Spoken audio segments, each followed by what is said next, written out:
Hey everyone, so here's my analysis to the poem Dalit ng Paslit by Benilda S. Santos. The theme of the story is about a child whose father is already deceased and was forsaken by her mother and who's suffering to a sexual abuse. Talagang nahihirapan ako mula nung namatay ka.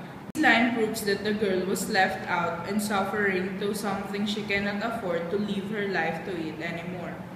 On the first quatrain, we can already identify the tone of the poem, which is pessimistic.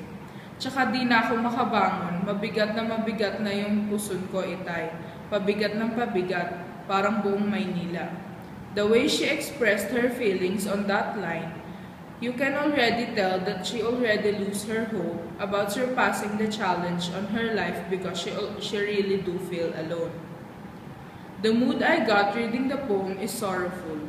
Lalo nang dumalas ang pagtingala ko sa kisame.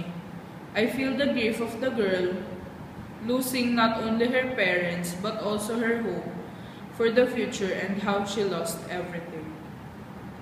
Tay, sa isip ko lang to sinulat. Sinulat ko to kahapon, pero isusulat ko uli ngayon kasi talagang nahihirapan ako simula nung namatay ka.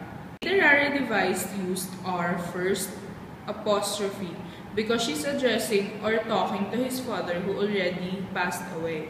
Second is connotation because of the emotional overtone of the words. For me, this poem is a good one because it is very realistic. The lesson I've learned in this poem is do everything you can for your children. Make them feel that they are loved and show them the care that they need. Never leave them or let them face how messed up life is alone. Be there for them always and forever. Thank you.